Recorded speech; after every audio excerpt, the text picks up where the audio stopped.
يكي جتلا هذا خالة مهمة كاني مسألة تشبه إما لقاعدة شرعية لأصولها قاعدة كمان هي التشبه بالكفار والمنافقين والأعراب والشيطان أما هي مسلمان ككامل لبوالي دينية معلومات دينية عبادة وكار وكذا نابت لأخي لك أخي كامل بنيا نابت كامل الشكل والشواز وهيكلي بابته ورمز ورموزي غير كامل بنا دينية كبيري وكو أهلي قاو رجولك تشبه باليهود والنصارى وهو جاهل كاس التشبه بالجاهلية وكو أعرابي كان شكل معلومات عنه ضعيفة زود دول الذين إن الأعراب أشد كفرا ونفاقا وأجدر أن لا يعلم حدود ما أنزل الله معلومات الذين نزل وزل بلو داعم فسق وفجر لنا وأنا أبوه وكانوا كذا أنت مدنية جنية لهنا كان بوي كان تشجيع قدرت المسلمان يتشاك للعدين منه بوي التشبه بالعادية كانوا يتشبه بشيطان وبدأ يشب مخو يتشبه بفساق وفاسق جلو برجي فاسق كان أسلوب يقسكني أنا أمانه هو ممنوع كذا وسلامتي أم كسدين دارا وسلامتي أم كسدين دارا نكوي تكون مالي حلو بابته وكخوي بوخوي فيشي نزل شنك تشبه قاعدة عقلية كي لا ساي كي أكاتو مشبه كي ومشبه به كي لا ساي أكاتو كي لا ساي بيو كراوتو أو كسي لا ساي أكاتو كدرجة دول لا وازة حسب إنهزامية الروحانية الدرونية عقيدة الدارية درجة كا بكامل تبنى أبري بويا مسلمان كامل درجة له مبارك أقربية شكل وشواز وهيكل وبابتي جلوب البخسك النور رمزي أوان لا مسلمان أنا بدل كوي كواتا أمان درجة دون لا وازن دائما قتابي لا ساي مع مساكاتو مع مسلا ساي قتابي ناكاتو دائما كسي لا واز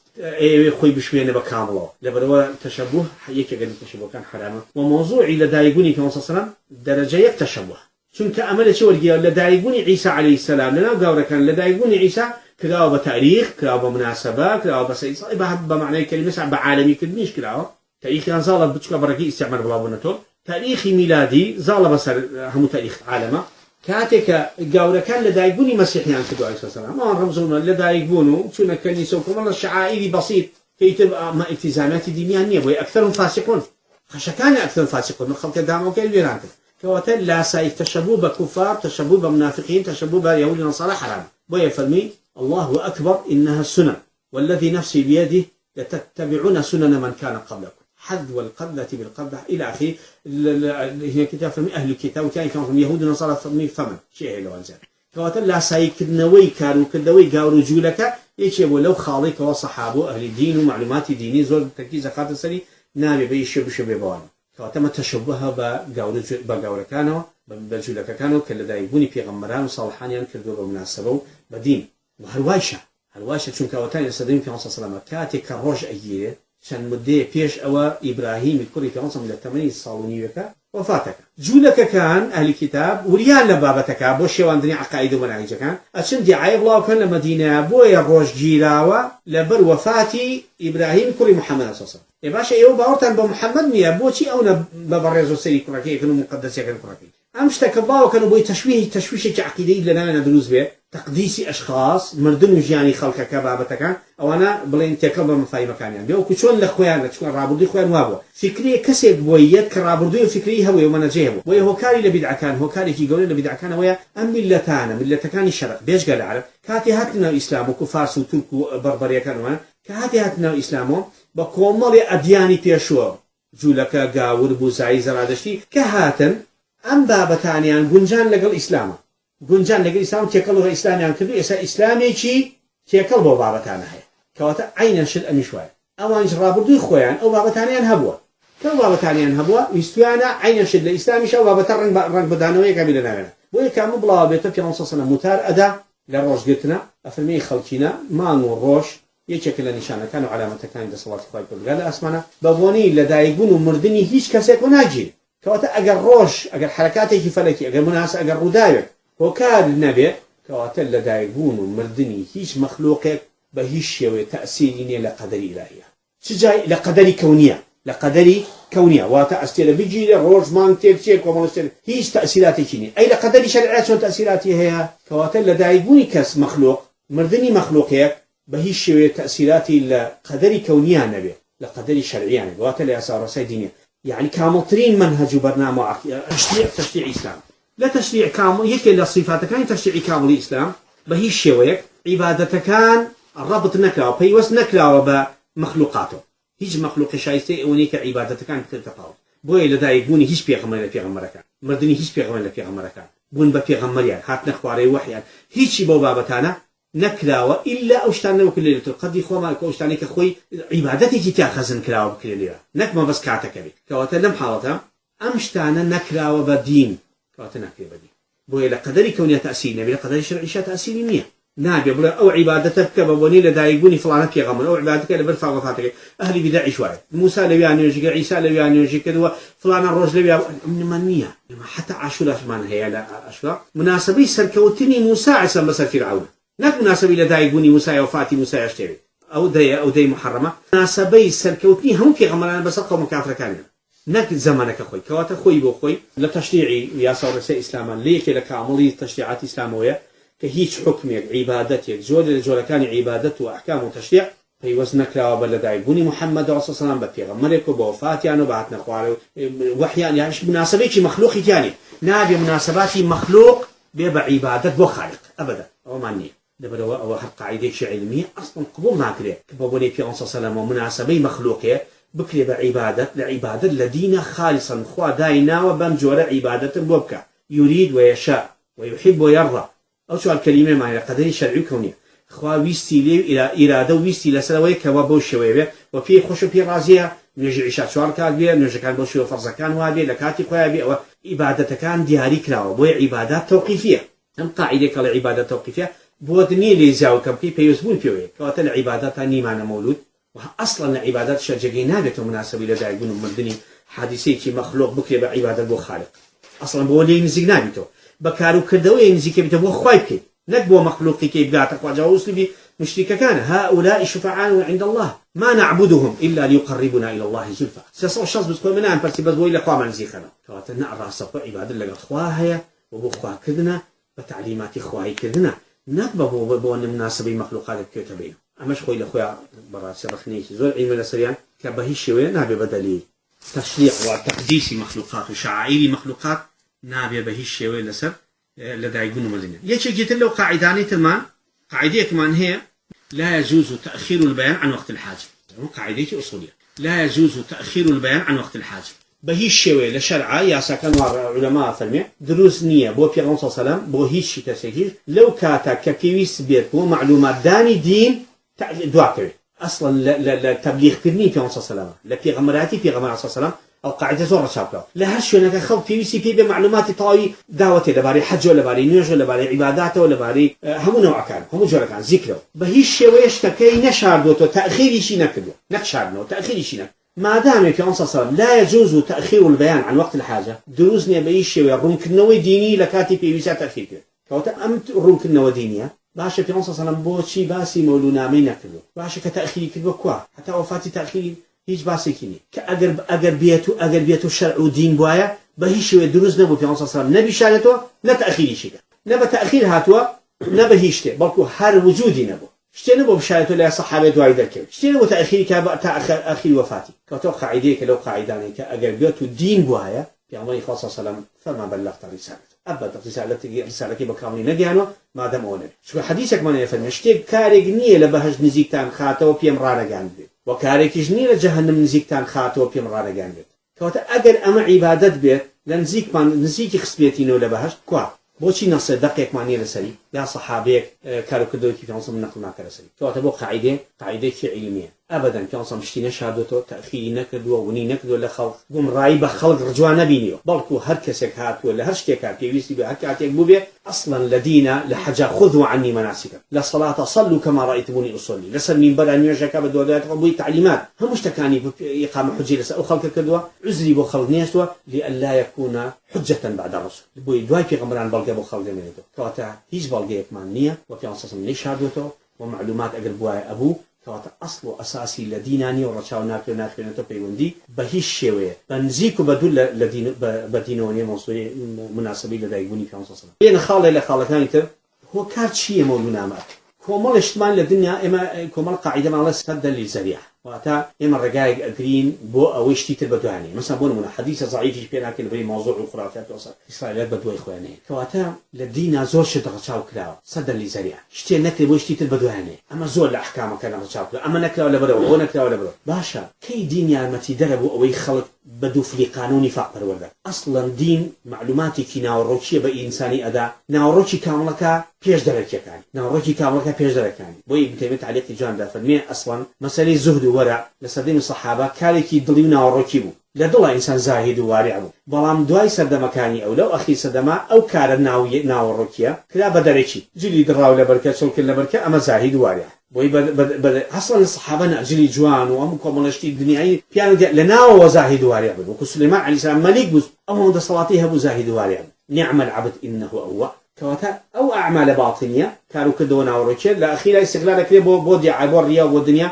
أخير ضروت أنا مش عينشت أنا مش بهمان شو عينشته كي إسلام هاتو خلق لسر نفاق أصلا محاربين نفاقي خلق جيو إيمانيني بكامل دين داري أكا بيكا بريكو بيشو برا أما نهاتو خلق لسر دور روي ونفاق برودة أما خوي أما مولو نامية خوي هو كاربو برودك ني كومال قال لسر دور روي نفاق دو في خاين لك الخلق كابلا فاسقة فارجلها مو قناه هيكاكا لأنه كومال قال شو كوملاتي إما أجي مسلمان دكاني شي لبازا بوصرينوي سمعي ناشيني قناه تاوانا كان يقولون أما أهلي خير دينا كاتك مناسبة مولية تبيشو يفسيني باقلاوا خورا خواردن نقولش ببرشاو رياء وسمعة وشورة لبرشاو خلقا بور رياء بازي شورة وسمعة أبخشيتو كأنما مناسبة في غمر مخوشي لا في تغلا واسنا في غمر وانا نسي عليه الصلاة والسلام آية نسي وما أصلناك إلا الرحمن العالمين بودر بريني ديداري صالحي باكي خوي بوي كوا خلق شابس كوا خلق خلق شاوي خلقك على أساس من أو سمعة شخصية عملية واقعية خلافهم هيك فيسق وفجورة أو مني بلك برجع شديدهم هاي أما في الكرنا لعقلي خلق برودكني خلق لسدوريني فاق دين عملية دين أو ني عقيدة وعملي وكاريكارية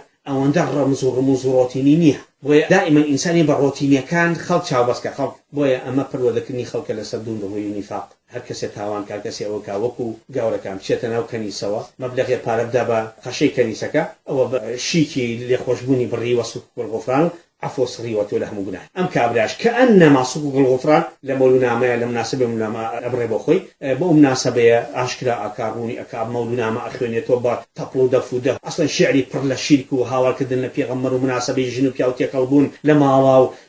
أم بابتانا كأيوة لقرك عبلا من مسلمان من دين دارم أهل دين بمكبر خلق إزعاجك الإسلام بس بدني بس بانمان هي شتي تلماني خلق إزعاجك أو همو أكا على أساس غمز وغمزيد أما بقر وذكنيكم الجابر ونفاق ودوريتي كبرنا ورقوانا بيت دروي وابي أجيبته إما الرجال بيدع كان قرين أو هاتشي فسق وفجور مجبور يا تسليم بيت يا وكوي إعلان فسق وفجور يا دركيت بوي خلق خوان لفارس نو سلامة بن لفتنة لخالقان يتر إسراف إن المبذرين كانوا إخوان الشياطين إن الله لا يحب المسرفين أما أصلا في رداني مالو سبتو سامانك أمانتك إخوائي لسدا لا تؤتوا أموالكم سفهاءكم إخوائي يقولون مالي في داوي أمر فيها كان نيبا بعقل كان لشون إخوائي بكارينين شو بوه كاري قياما بوه كاري غوصاني أول الدنيا كابلي شانتا أمهم فاريا بمريقا هليا أكلي بشيريني وبلافيتو أنوسي وآياتك يتخوري وكتجير كي نعوذ بالله لا يتوانصص لما كي الزكاة إن جاء إهاني آياتك إهاني قرآني إهاني وما أرسلناك إلا رحمة على الرسمي مكة ومدينة أمشى عائلة دينيانة أكلي تبر في سبيل شلكا وبيغا أكلي وايلي وردودة أو شخصية الدينية أو سمعي نامنة أما خوي بخوي ناشين كني دينة غير مباشر فعشان دوما إسلافة أما مباري أقل بيتو إما لكم الجاي إما أقل كم الجابا بدعة الوردنكية كم الجابا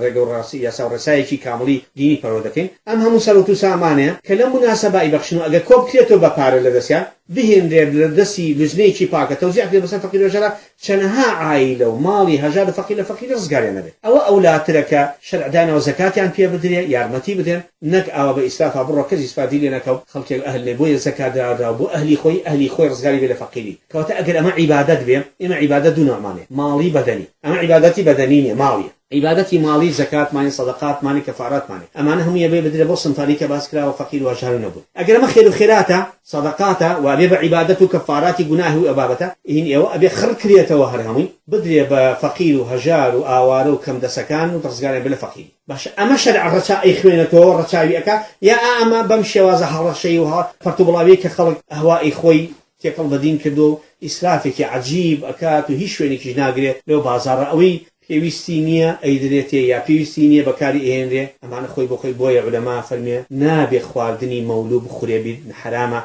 لبروي خلق لبرشاوي كي ودور كويتولي لا تعاون على الإثم والعدوان قاعدة شرعي ماني أما بيجي كدني أو إسرافية براسي إن المبذرين كانوا إخوان الشياط الله رشي لك كواتا إسرافي مجتمعي كي مسرف قبر سانا كان باري دنيا كاسرف كلا بس المردو كانوا وباري كي زول للرجي مناسبي كي غير نادينية كمولو نامية أم بارو سوتو سامني خف بهدر أدري هيجي شويني عبادتنا غير عبادتي جدو مرجيها يكم إخلاص نيتك بخابه دوم المتابعة عملا صالحا وغير كل عن متابعة السنة زانا كما صلى الله عليه وسلم يا نص آيات وحديث إلى سلام اللي كتابه كان بين إجابة بعبادة كواتا من شرط يكم شيء تابع إخلاصا شرط دومي كاني متابعة كواتا ليك كاتابي هدو شرطك كتابه إنجابة كذوي عملي صالح مسيبه خاورك كواتا كومل جاي كي بني فاق برورده كذا بدور روي ودفلقاني معاملة كذني كي نادروز لقليكا برجع روي كي دينا روي كي فسق فجولة الروي بلا وكو أجدها بيته وذاك سكي لا ولا لا كي شو برجع كي دينية برجع يساو خير وشر أبدا بوش جواز تعبير نادية ولا هيج كسر ومثلا إسراف أو قاعديك الذين أبدا إسراف قبولنية وخواي جورا في خوشنية حتى خويك مالكي أسمان الزاوية خالقي مخلوقاته أفرمي إنساني فقير فليأكل بالمعروف إسراف مك ماشا ولا فلا تجعل يدك مغلولة إلى عنقه ولا تبسطها كل البسط فتقعد ملوما مدحورا وابتغي بين ذلك سبيلا كواتن ندسب كلاي ملك بكاينيني لا إسرافش كواتن كومال جايشي مسرف كومال جايشي براسي بكارني هناني عقل لكارو كده ومال وسلوت سامان واشتكاني كخوما مستفيد ني لكاركان يعني أو بارو سلوتي كقابلا لمالك تشتوناني كزود دوسكا ودوسك زينة بطبلو دفو جركي إزعاجك أقلبيتو أو باري إيابا وخلكا وأو باري خوراكا بي هنا بيبا بو مال فقير وشاركان زو خير زياتو جياني چنها ما يمكن دابينك خالك يتل خالكان ترمان أويا دين للانا عملية زور واقعية كوكاريجرية كوكي إنسان بقاشي وكاملي بالوردك الالتزامات الدينية أي قرين بولانا نظريتي إما دائما مبتلع بقصير كسيك يعني كامل يناورك سيك اللي روكشة دربريني كي هي زياد لحدينا وروك خوي بو إمام عمر مجموعي كي ود على أساس بتواضع والرسم وسانتي لمليوتي من هالبرة تواضع لملانية شنق لدولتاي أو ندر برة هاتشان جوان يعني كواتشتي عن بواقع برا وتي عن صحابه وتي عن أول شيء هندي خذا ولا وتي والله عراقي كقرآن خيرينه تكسبوا ليه سبحان الله بو إيماني لأبو بكر وعمر بقوة ترى تقشعر جلودهم وتلين جلودهم قايل قرآن فرمي مشركة بلا شأنها هاد كقرآن كردو مشركة قدام الكلام نك أبو ليته عائشة فرمي القرآن زول لو برسلو كامل ترى كعقلي بيهان لا يخوينه كعرق وصل خوش عرق دارنا على نعوذ بالله تو يا ريابازي دروكي يا أجزور إيماني بقوتي خو تشيب مشهورة كده تشيله كده مش خوي بخوي ضعيف لا وزيك معنويات ديني تويه بو صحابة أو هم القرآن في غمران بشاي خوان بيني عليه السلام أو هم زمن في الوزتي أبردوان بون بوش نبولا ونتون له هوش مجامع هم يهبوا بلاعته كواتم لا يقبل دينية نظرية وروكش النوا نك واسينا لنا ورجل أولتنا بوي إسشكم الجا سيك حزك بس بقوتي نروكش تسليمي دين بيتو دين رشاوكات وبيداتوا لهاني هلقتني عقيدة برنامج شرعي متابعي سنة في عصر السلام وذكر كاينية بوي أوي كزول إدعاء في غمري خوات عصر السلام ضرب زانا ناي بطويل في غمري خوي لبلا ناي خوي باوكو بابيري ناي دايشي لبلا وأزاجيان نامي هيج أقاليه نا إن جاء متابعة كني سنة كاني أو كان سنة في عصر زين وكات حبي سنة زين كنا ويه سنة أقال فرمو ذكانتي أم بوانا خوي عمل الصحابة هاتو كتسليمي في غمري تسليمي شخص نبوة تسليمي كارو كذا ودينية كان يب شخص أبوه إما تسليمي شخص أبي ويا بدوي شخص أكيد أولي كواتا خوي بو خوي براسي دين الإسلام زول لو كامل تلك مناسبة شيء أوا لهمولايا كولي داني دينه وخلطاني مسلمانه لا واسكني بولا دينيا كيا بكري بمناسبة شيء عبادة وديني ورشاي في بكري ولا هم يقرن تيش أويا شيء بنا أبا أبو مناسبة قوليكا دنيا بكسانك كإفلاسك دينيان كي وتديني شيء كاملي معلوماتي عقيدة شيء بعد منهجي متابعي قرآن والسنة والذكاري دين داري باكي بينيا مجبور بم روتينياتا منافسة مناسبي دسوا دار كانوا هم ظروف سدم يبكات ومنافسة أمش بوني بخوي دوسكا لم بونا نيتي شيء داخلية بونا كيشيا بو راوكدني خلق بحزبي كدن بو راوكدني خلق بو دواكوتني خوي بو تشيد كدنيتي خوي وكي إمام علي كابلا موعظة كلهم لنا مزقوطة دني هربني تشيلو كي باسكن فمي أذان أو تشيله وتعال هو باسي قصة تشيلو كي قرآن فمي نا أو علي أعرفوني من ناس من فلاني أو منهم أما منهم كوات همي خيار همي خو ناس عندنا همي خو ناس عندنا وخو تقديس كدنا لدوي خلقه وخو فرض كدنا بس خلقه وراوكدني خلقه بلا أهواء كاني خويانا كواتا بمناسبة كدني أم بابتا هيج دافعي ديني إخلاصي دينداري وكاملي براو بنوي دينية شان كز لمولونا ما ولا إحصائك سجمينك شان كز لمولونا ما إخوة هدايتيا صفر بدسو شان كز لمولونا ما شان مناسبة مولونا ما هبوا لمناسبة أنا جانا ما في عنصر نساو تطبع كلاو نعم أي شان حديث تخريج كلاو لمناسبة هيج بدو الدنيا في عنصر فرمي في غمري خاصة كاملة فرمي كل بدعة ضلالة حتى شي بدعة هي بمرعي يعني بويا في عنصر كل بكار هنا في عنصر فرمي أوتيت من جوامع الكلم إيش اللي الشخصية تكيبة في غمدرا وفي غمانة الندرا يعني قصي كنت ترمانه بهيس قصي كنت يعني بوي لقى القرآن وكسي بري قرآن وهاي فرمودا كاني في عنصر اللي بيا لفظي بعض مكاننا كأبواب أجل بيويز بوا لا يجوز تأخير بين عن وقت الحاجة أجل بيويز ساي بيويز بوا يفهم بعض إن بعض الظن إثم إياكم الظن إن بعض بكاء هندي فكشينا لفظي كل بكاء هنا بوي لزمانواني عربية لفظي كل من ألفاظ العموم كل عامة جميع كلماتك استثناء ثانية واتا أمانة بقشتي إن جاء أم قشتي أنا لمحرمات باسية ضلنيين هم يقدروا أقل لخيرها باسكة أشي استثناء تياهبي استثناء من هيدا هم عام كله كان بلام لمسألة محرمات لمسألة شر ضلنيين أصل لتوع فلسطين لشر محرمات ككل هذا وكل يمينته مثلا كل مسكين حرام كل مسكين خمر همو سرخوش كري عرقة وهمو سرخوش كري حرام باشا نخد سير كلمة كل مسكين حرام كل بدعة ضلالة سير كلمة باشا اللي عرقي شاكو خلافية شون بدعي حسن وسيئة كواتا كل بدعة ضلالة ويا صحابة جوان لقصة كيف يوم صلى الله عليه وسلم فرميتي الله يكرم إمام كل بدعة ضلالة وإن رآه الناس حسنة هاتشي بدعة هي اشتيك هي دانهن را ولا دينا برجي ديني ببالاك را هم يقوم رايس اللي شباب أقرب لا يخلطي شو جوان بالراس ناشد بهيش شوية لما سلي محرمات لما سلي حزر كان كدرا ولا قرآن والسنة استثناء تابي يا بجيب يلا بوتو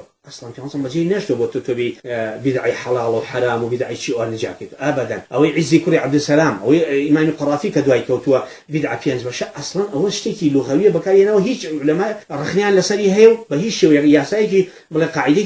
علمية هم رخنيان لسري شونك بدعة أصلا كلمة كي زما شون أري بدعي حسنة حسنة خوي أمري لسنة بويا حسنة لم لا بدعة يعني أمري لسنة بدعة ناس كيف اشتاق الذين فرماني جيب جاكنين لسنة نبي واجب يعني فرماني لسنة واجب ومستحب سنة كواتا أمري فرماني لسنة سنة مكروه فرماني لسنة مكروه به حرام فرماني لسنة حرام به إباشا مهمين نصوصي لسنة بدعة زما كأنما هيج نصوصي كمانية لسنة أم خوي دروسي كله كواتا شون تو بدعة كيف تشعر فيها بدوبة شو حسنة وسيئة هالقاعدة شي منطقية عقلية أم هم الشرعي لما ما باس ما كرت أصلا في خوشويسي في عنصر سلام خوشويسي كي غريزيني لدلا بدل لو كخوشويسي كي دلية خوشويسي كي عملية زيادة أو نديتوا متابعي في عنصر سلام أطيعوا الله وأطيعوا الرسول ومن يطيع الرسول فقد أطاع الله في شيء خصله خاطئ إطاعة كني في عنصر سلام جرالي كذني أو كاملية حتى أو تاني خلقي جزوري دعي خوشويسي خوا كلا الدنيا وكو قاو رجولك كانوا خلقوا منوع هم يعطيان خوش خوا خوش بيه خوای پەروەردگاری مەرجەکە نێرێتە خوارەوە بۆ خۆشەویستی خۆی پاشان مەفهومەکەشیان ڕاستەکاتەوە هەڵەیە یەکێک لە شەرتەکان و مەفهومەکەش ئاەتەکەی فەرمی أعوذ بالله إن كنتم تحبون الله فاتبعوني أجر إيو الراستكن خواتان خوشوي إن كنتم تحبون الله إيو دعاوكن هم كسي دعاوك أخوان خوشوي أجر راستكن إيو خواتان خوشوي مرجع لمرجكاني راسو دروستي أو خوشويسية شوان كوتي يك شخصية أجر شوان كوتي أو بي إنجاي تيجي إن كنتم تحبون الله فاتبعوني أي محمد في أمر شوان كوتي من أما كواتا مرجع كتاب باش أم مرجعات دي لمولونا ما في عنصر سلام كدوتي نخير طا كفي عمري إخواني كدو كواتا خير نية دين نية عبادة نية إلى آخر باشان مفهومك شان براسكاتو قل إن كنتم تحبون الله فاتبعوني يحببكم الله أصل أونية إيو خواتان خوش بيه أصل إخوة إيو خوش بيه أصل أونية كإيو خواتان خوش بيه أصل إخوة إيو خوش بيه بيقومان خواش كاتي جل جلال إيو خوش بيه كبيكان دني رقاكا هبيديه كواتا أصل لوانية كتو إيش كتو إخلاص أصل متابعية بيكان دنا زهن أما كد طواوة خوا قبوليك عبادتها دينا يعني كواتا أصل لمسألة كردني أم بابتها جاري بزان إخوة أيوت كوا نصي لقرآن مولونا مي باس كذبه كوا نصي لحديثة في عنصر سلام باسي لدايبوني خوي كذبه كوا نصي لصح أقوال الصحابة كانوا كذويت صحابة تابعين حتى حصل دليلك بينك باسي مولونا مي خوي نقلي كبير علماء لحديث كان لآثار كان قول الصحابة هذه عنصر كذبتي أبدا كواتا مرجع والنية وكو شيخ الباني شيخ الباني لموضوع كي عبد الله يكون مسعود أفرمي ككاتي عبد الله يكون مسعود شو أنا مزجوته بدعيان كرت كشونا مزجته أو بدعيان كذ إن جاءوا ساك الشرط كيدان لشرط كان وتيان أي أبو عبد الرحمن بو أما أكيد وتيان والله لا نريد إلا الخير والله أبو عبد الرحمن إما هيش نيتك ماني إلا خيرنا له يقصي كزور جواني كذا حتى الشغل بانية فرمي أما قاعديك أعطوني كفرمي كم من مريد للخير لن يصيبه كم من مريد للخير لن يصيبه شنها كاس هي نيتي خيري هي ونايبيش كوتم مرج كردني خير نية مرج بيك عندنا بويا مرج أونيت كتو خوا خوش بيه مرج خوا خوتي خوش بيه مرج أونيه بس ادعاء كردن بيه مرج عملية اتباعي في عمل عصاصا كوتم مثلا مولوشة براسين مرج مولود مناسبة